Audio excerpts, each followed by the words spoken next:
Welcome back, my amazing, beautiful, awesome fellow freedom fighters, lovers of freedoms across the eyes of the world. May the Lord be with you all as we are about to end 2021. May the peace of the Lord be with you all. Those who are watching from a distance, you guys are awesomely awesome. Your sister can only ask you for a favor. Please go ahead, smack that red button, click the notification bell, so whenever we upload, you'll be able to get notified. On this very video, you are going to see the cost of being in Nigeria, where men in uniform are a nightmare that you don't want to see, you don't want to think, and you don't want to dream of. And what is going on, and the government is keeping mute because most of the people perpetrating this heinous act are government officials. I want you to listen to this man, how Nigerian police force conned him. I was actually harassed yesterday and kidnapped basically by the men of the Nigerian police here in Abuja. This car actually just double crossed us with so much speed and they jumped out with guns. Immediately they jumped out and immediately they said, "Hey, you, calm down." That was me. So I came down. They told my brother, "Calm down. Who are you?" They started asking like a lot of questions. "Who are you? What do you do?" And all of that. Come. Before I know what happened, they paid off the Bolts guy and they told us to get into their car. There were 5. They were all fully equipped, with guns and like tasers. So they said, "You are members of IPOB." I said, "No, we are not. This is my younger brother and I came to Abuja." He said, "When did you come to Abuja?" I said, "I came to Abuja last week." "Why did you come to Abuja?" I said, "I came to spend the holiday here." And they basically just, pushed us into the car and told me to lap my brother, or my brother to lap me. It was very uncomfortable because I'm very claustrophobic. They got our phones. They told us to bring out everything, our phones, our ATM cards. They took my Apple Watch. They took my AirPods. They took everything that my brother had on him, everything I had, even like the small change, like 200, 500. They took everything from me and they started asking me questions. "What do you do for it?" I said, "I'm a writer." They said, "What do you mean by you're a writer?" "I'm a social media influencer." They said, "Oh, forget that thing. You think we don't know that scope. You are into Yahoo. That's exhibit 1. Exhibit 2, you are into, you are actually a member of the IPOB." And I'm like, "I'm not a member of the IPOB. I'm not into Yahoo. You can check my phone." They said they were actually taking me to the police station. I said, "Okay, fine. Can I please call my lawyer and my manager?" They said, "No." They already took our phones. They said, "No." They were really aggressive and they threatened to tase us. They actually turned on the taser. One of them actually got really furious and they were like, "Let's handcuff these guys. Let's just handcuff them." And they actually handcuffed us. The next thing they said, "Push them into the boot."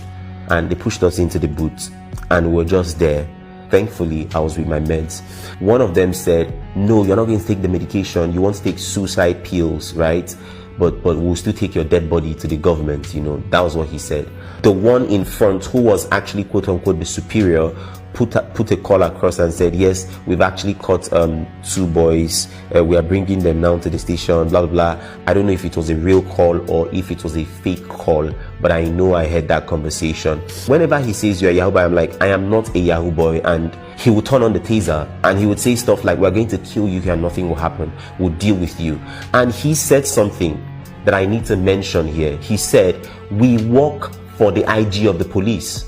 So it's really disturbing to me that there is a group of policemen who go around extorting, kidnapping, and basically harassing young people in the name of the IG of the police. They sounded so sure. They said nothing will happen.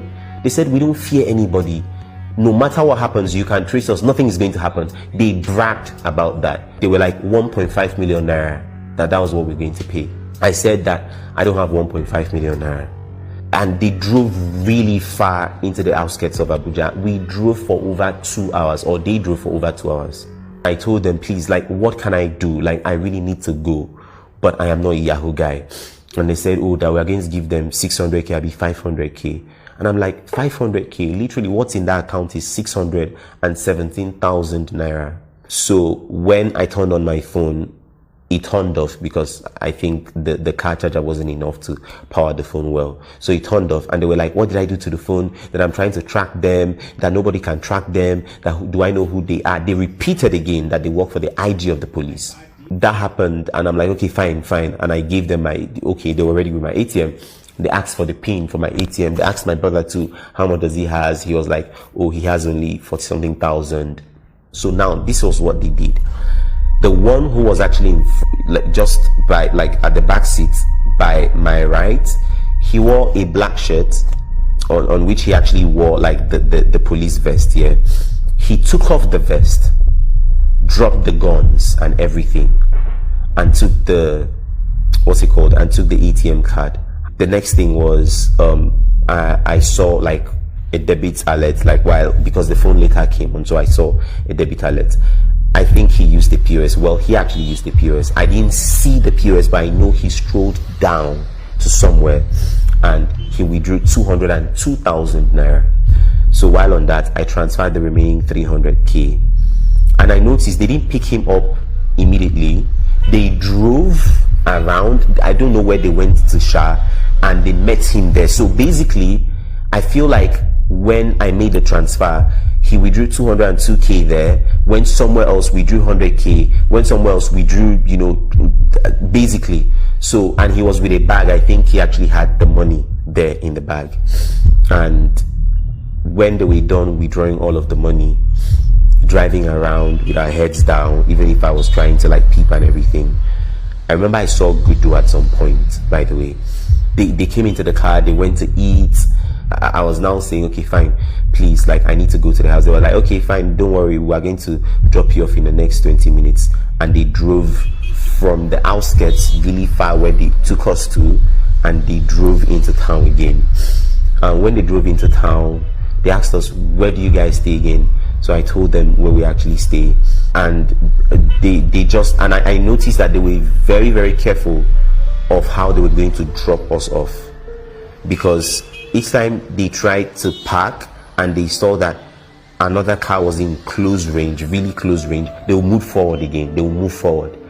And they dropped us on one road like that. I really don't know the name of the road. And when they dropped us there, the first thing they said was, cover your head.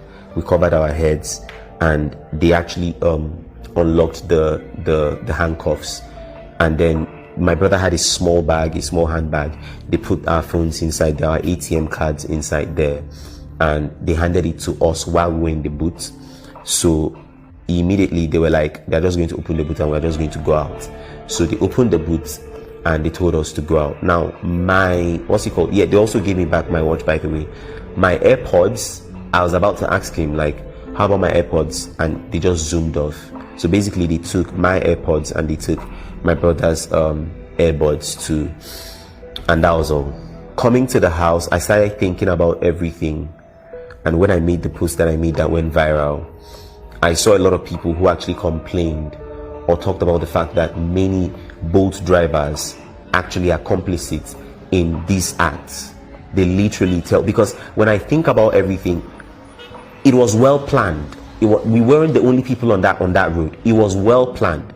It seemed as though they had monitored us from Kilimanjaro, where we actually ate, that's in Wuse, to Ruby Center, and it also seemed as though the Uber driver was actually complicit. Now this is actually an assumption, because fine, the Uber driver never called us to say, are you guys fine? And that is actually very fishy to me. Never called, never said what happened. I was the one who called him. He said, no, I don't know anything about it though. I don't know. They just paid me off for blah, blah, blah. They just gave me my 300 now. I said, okay, fine, no problem. When I actually made the post, a lot of people actually told me or commented that it is something that happens in Abuja over time. Do I have information about these policemen? I don't have information. Remember, I said that they weren't actually on their full police uniform. They were just wearing the vest. That's number one. Number two, my brother actually saw part of the plate number. Yeah, he saw part of the plate number, and again, it was actually Toyota Matrix or Matrix. I don't know how that is actually pronounced, but it was actually Toyota car. And then I have the proof of the withdrawals actually that were made from my account. It was actually a POS withdrawal. They were wise enough not to use the ATM because obviously the CCTV there was going to, capture their faces, and I could actually ask for the pictures or the videos of who actually used my POS. Oh, sorry, my ATM card. Like, I'm very sure that this wasn't just a one-off thing. I'm sure that this is something that they do. And I have to mention, they said something to us. They said, if you guys pay us, if you guys give us this money, we can easily go and look for another 2 people and replace you people. And that was very disturbing to me, to show the corruption that has eaten so deep into the police system, where a policeman can actually tell you up front that you will give him money and he will literally find 2 other people to replace you. That's to tell you that there are people who are in cells who are literally innocent, and these criminals can just pay them off maybe $1 million or 2 or even less, and they just look for 2 people, innocent people, to replace people with. They made these statements, and I was very, very observant and very finicky to listen to everything they were saying, because everything they were saying was actually cueing me to the fact that to the kind of things that they do. Ever since I made the post and it went viral, a lot of people have gotten across to me, a lot of media houses have gotten across to me, a lot of the police, the Abuja command, they have actually gotten across to me. It's good that they got across to me, yeah. I feel like it's the fact that I have some sense of social status, but like, how about the ordinary man? How about people who do not have social media followings? How about people who are just ordinary people, everyday people? I want to believe that this has happened to a lot of people and their stories were never told. How about people like that? It's not about saving me because I'm Solomon Buchi. It's about the whole structure where even the least person would be sure of safety and security in the country. A couple months ago, last year, we were on the streets. They killed us. They killed a lot of people. There was a massacre. They lied that there was no massacre. All because we wanted them to trash the whole SAS, the SAS department, which was actually highly notorious for criminal activities. But as we can see, even if they had demolished or they have actually disbanded SAS, there is still high level of corruption and criminal activities happening in the police department. Extortion. That was basically kidnapping. That was kidnapping, because if it was actually lawful arrest, then they would have actually let me call my lawyer. They would have actually let me call my manager, yeah? They asked me for my ID card. I said, well, I'm not with my ID card here. Let's go to my house. Let me get the ID card. They said no. And again, I have to pinpoint that they bragged on the fact that they work for the IG of the police. And if the IG of the police is going to say that they don't work for them, or they don't work for him, then I expect the IG of the police to actually fish these men out. I've gotten calls that the commissioner of police has heard about the story and is actually investigating, and actually set up a team for investigating the whole case. And while I appreciate that, I am still very skeptical of the police in Nigeria. I have to be very honest. I'm still very skeptical about the police in Nigeria. Because I even feel like the POS merchants are actually also complicit in this, because how would you have 300 or 200,000 to pay off at once? To pay off at once in the night, not in Abuja main city, in the outskirts of Abuja. Like, I'm thinking at that time they should have closed. So probably they have dealers, POS merchants that they actually go to use. Bolt has actually been a very disturbing brand in Nigeria, and I have to say this because there are a lot of stories, a lot of stories, horrendous stories about people's encounters with boat drivers, from kidnapping to killings to harassment. So the boat drivers are involved, the POS merchants are involved. I haven't reported it to Bolt yet. I have only called out Bolt on Instagram. I think that if I actually even report it to them, they will just, play around with a few mails, and that'll be all. And I think that this is actually a very great opportunity for the government to look into Bolt. I don't know who gave them the license to operate in Nigeria, but with the rising, in fact, it's not even rising, with the number of reports that people have about Bolt Nigeria, I think it's enough to actually start investigating them. Because even when I posted, people said that some of these boat riders or drivers actually have connections with some of these criminal policemen. So when they pick you up and they notice that, they notice certain things, they can actually just chat or whatever, and they have their cut at the end of the day, their own share at the end of the day.